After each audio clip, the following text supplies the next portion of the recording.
Okay, this is an extremely good article talking about the Roy Moore situation by an educator who's approximately Roy Moore's age and view of life. So, anyway, there's a bunch of links here, and could anybody pass the Roy Moore test? I'm married for 54 years, 76 years old. Remember back when I rode a train 1,500 miles to go to a church convention. Who is Roy Moore? Chief Justice Alabama. He refused to remove the Ten Commandments. Second time, he didn't want to commit another huge sin, and that was he directed the probate judges to continue to enforce Alabama's ban on same sex marriages. He was born in a town of about 600 people. He received a BS from West Point in '69, became commander uh, of the military police in Vietnam, discharged as captain in '74, went to law school, received a doctorate. Judicial doctorate in '77, returned home to Gadsden area to practice law when he was 30 years old. If you had been a parent with an eligible daughter, would you have wanted your daughter to find just such an eligible young man as Roy Moore, even if he was a few years older than your daughter? Uh,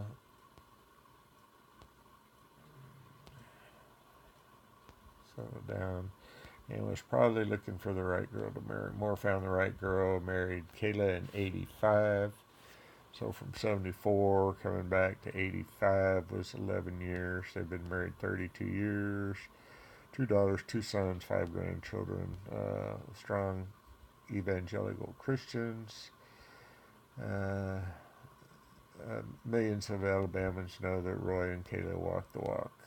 Left wing era media. Okay, so here's something she wrote in 2011, Sickened by Evil Events. She's paralleling Roy Moore's experience with Herman Cain. I click on this link and it won't open. So and I'm just tired of waiting. And then I go down and paraphrase some other Herman Cain lynching. Had the same MOs as the women in Roy Moore's Washington Post article. Uh, so it goes through Leah Korfman, 14-year-old, in the Washington Post Roy Moore story. Came from a divorced family, has been divorced 3 times, filed for bankruptcy, has had IRS problems. The other 3 girls mentioned in the story had no sexual encounters with Roy Moore, but were mentioned to try to make Roy Moore look like a sexual predator. Supposedly, the 4 women did not even know each other, and the Washington Post reporter sought them out.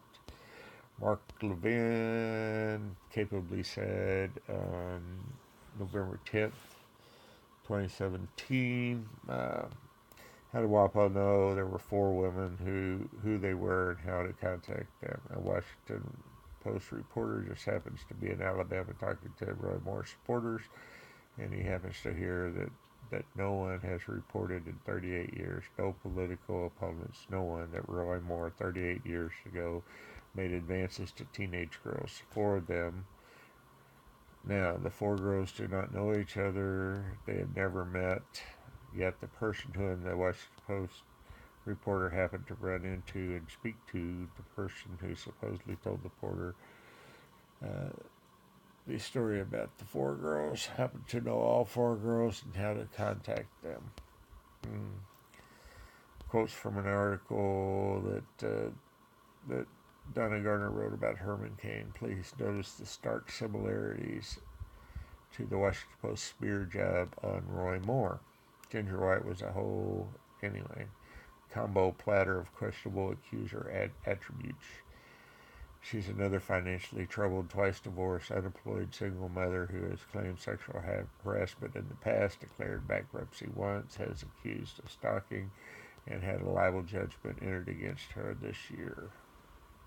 So far in 2011, she has had 9 liens put on her property. Then we found out about Sharon Balick. Was in constant financial trouble, had been involved in a paternity suit, and was known as a gold digger, had shredded debts, and had twice filed for personal bankruptcy. Also, she admitted she knew Obama's dirty trick specialist, David Axelrod. As if it weren't enough, then it turned out that Karen Khrushchev had also filed a complaint at her next job just 3 years later, charging that the manager had circulated a sexually explicit joke email comparing computers to men and women. She demanded a raise and the right to work at home. So anyway, here's another article, Gossip Game, talking about how you whisper in fellow friend's ear and go around in a circle when the story comes back. It's nothing like it once was. So anyway, I come down here and look at some of these resources. Washington Post files story to vilify Roy Moore. Leah Korfman has a troubled past. So I looked for that article. The link does not pop up. Roy Moore versus Doug Jones, education use. Look for that article. The link doesn't pop up. Here's another InfoWars article. Look for that. It doesn't pop up. So none of these links are working. So how do I know the truth about Roy Moore when Google won't open any of the links that are provided? So anyway, that's a quick summary of this article and the problems with the links and the information used to defame Roy Moore. I sure hope they get after these women and the people that put them up to it, I'm sure with some kind of money remuneration, just to make their lives better for a short period of time.